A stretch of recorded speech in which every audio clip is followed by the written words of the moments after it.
Party office में तो ये। दोस्तों नमस्कार, मैं हूँ रियाज शेखर। आप देख रहे हैं TNN24 न्यूज़ चैनल। इस वक्त हमारे साथ अमोल सर हैं अकोला से।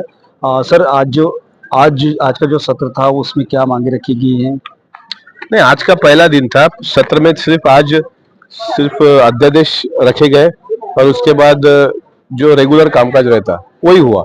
सत्र कल से शुरू होगा, तो ये लक्ष्य वेदी या क्वेश्चन आवर इस सत्र में नहीं होने वाला कल से, लेकिन जो दोनों सत्रों का कामकाज है वो रेगुलर होगा। सर, आप जाने जाते हैं अपनी तीखी आवाज में या तीखी शब्दों में आप जो है वो अपने मन की बात को सामने रखते हैं।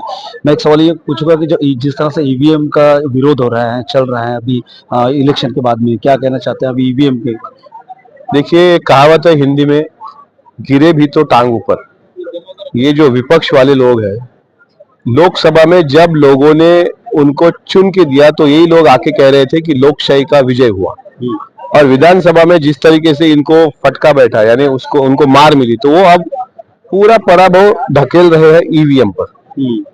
कि अगर ईवीएम हैक होता था, ईवीएम में कुछ गड़बड़ी होती थी, तो ऐसी बहुत सारी जगह है जहां वर्ली में आप देखिए, आदित्य ठाकरे जी वहां पे चुन के आए, वरुण सरदेसाई जी वहां बम्बई में चुन के आए, नाना पटोले जी आपके पश्चिम विदर्भ में चुन के आए।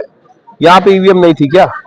यानी ये इस तरीके से बोला जा सकता है कि लोकसभा में मैंडेट मिलने के बाद जिस तरीके से हवा में चली गई थी महाविकास आघाड़ी, और जमीन पर आने के लिए तैयार ही नहीं थी।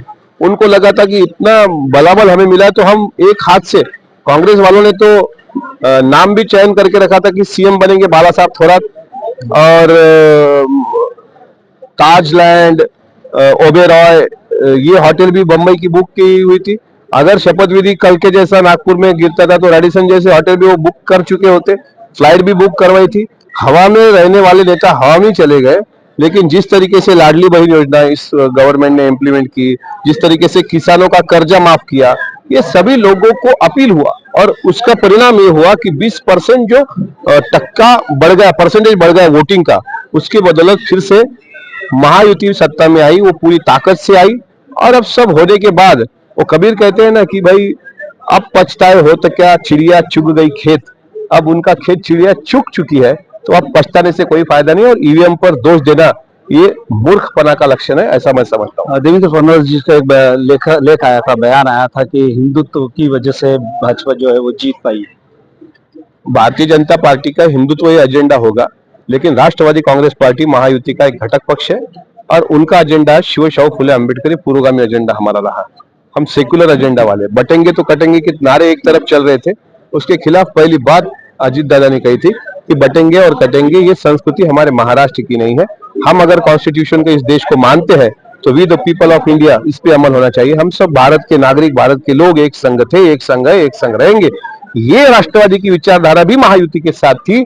इसीलिए जिनको लगता था, अगर कोई मेरी मुस्लिम समाज की बहना हो, उसे लगता था कि मैं भाजपा को क्यों वोटिंग दूं, भाई नहीं दे सकती मैं वोटिंग, लेकिन वो ये भी सोचती थी कि जो सरकार, जो अजीत दादा ने हर महीने का 1500 रुपए हमें देने का वचन दिया है, वो उनको अगर वोट दोगे तो 1500 रुपए अकाउंट में डीबीटी द्वारा आ जाएंगे।